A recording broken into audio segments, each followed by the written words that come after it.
Assalamualaikum warahmatullahi wabarakatuh. Di dalam video kali ini saya akan memaparkan mengenai tugas mata kuliah penanganan dan pengolahan limbah agroindustri, khususnya pada limbah kulit kopi. Sebelum ke pembahasan, perkenalkan nama saya Yuliana Indayu Safitri, NIM 2041810020, Program Studi Teknologi Industri Pertanian, Universitas Internasional Semen Indonesia. Langsung saja masuk ke pembahasan limbah kulit kopi. Latar belakang, kopi merupakan minuman hasil seduhan biji kopi yang telah disangrai dan ditumbuk halus, di mana kopi merupakan salah satu komoditas di dunia yang dibudidayakan lebih dari 50 negara. Di Indonesia, tanaman kopi menjadi usaha tani rakyat yang diolah sebagai bahan pangan, termasuk bahan penyegar. Ada berbagai macam jenis kopi, di antaranya kopi robusta dan juga kopi arabica. Kopi robusta banyak dibudidayakan di daerah Lampung dengan ketinggian kurang lebih 1000 meter di atas permukaan laut, sedangkan kopi arabica dapat dibudidayakan di daerah Aceh dengan ketinggian 1700 meter di atas permukaan laut.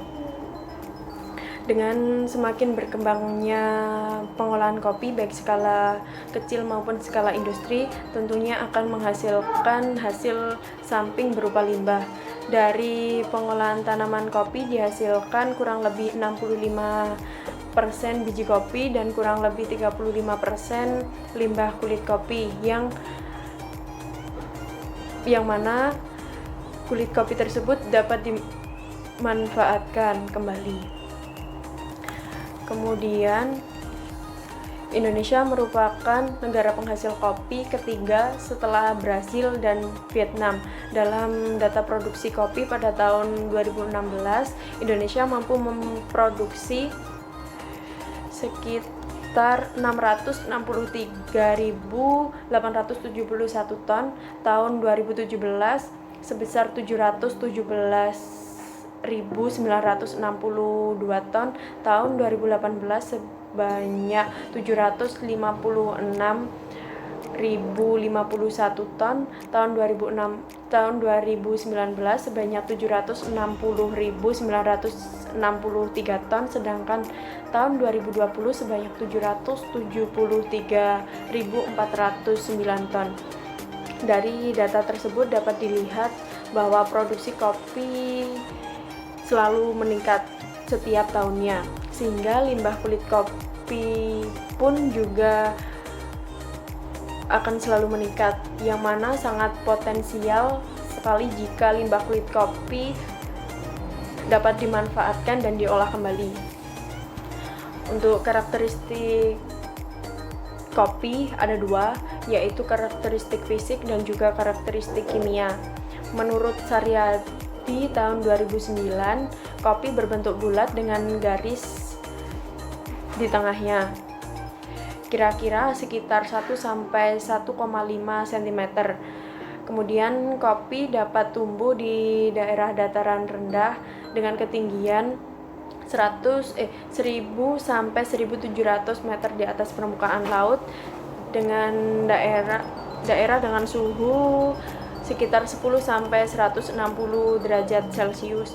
Kemudian karakteristik kimia menurut Zainuddin dan Murtisari pada tahun 1995, karakteristik kimia kopi memiliki protein kasar sebesar 10,4%, serat kasar 17,2%, energi termetabolisme sebesar 14,43 mikrojoule per kilogram, protein kasar 10,4%, serat kasar 17,2% termasuk lignin, abu 7,34%, kalsium 0,48%, dan juga fosfor 0,04%. Dalam alternatif penanganan dalam bidang pertanian, limbah kulit kopi dapat dimanfaatkan untuk menjadi pupuk kompos, karena limbah kulit kopi ini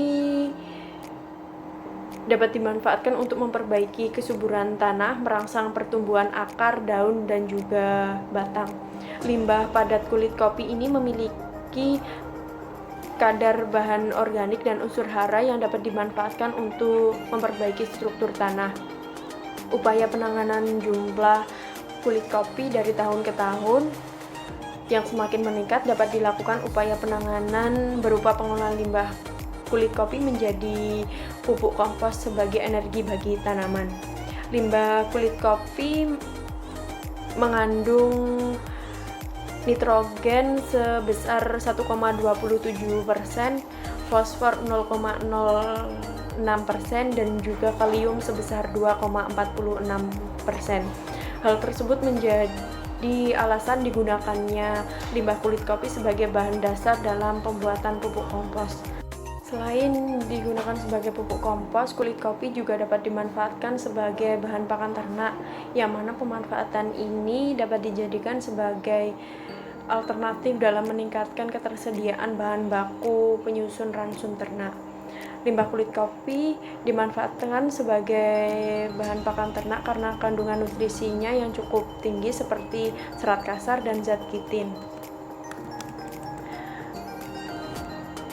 Berdasarkan penelitian Londra pada tahun 2012, pakan ternak kambing peranakan Etawa mengalami penambahan bobot badan serta penambahan energi setelah pembelian konsentrat pakan konsentrat komersial yang dicampuri dengan limbah kulit kopi.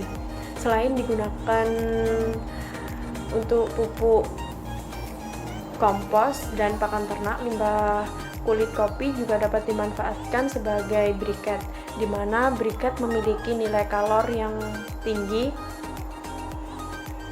kadar air yang rendah, serta memiliki kandungan sulfur yang cukup rendah, sehingga limbah kulit kopi dapat dimanfaatkan sebagai briket dengan baik. Menurut Hendrawan pada tahun 2014, briket limbah kulit kopi dapat digunakan sebagai penunjang proses pengolahan kopi, khususnya dalam proses pembakaran. Dalam prioritas penanganan limbah yang saya ambil, yaitu memanfaatkan limbah kulit kopi sebagai briket.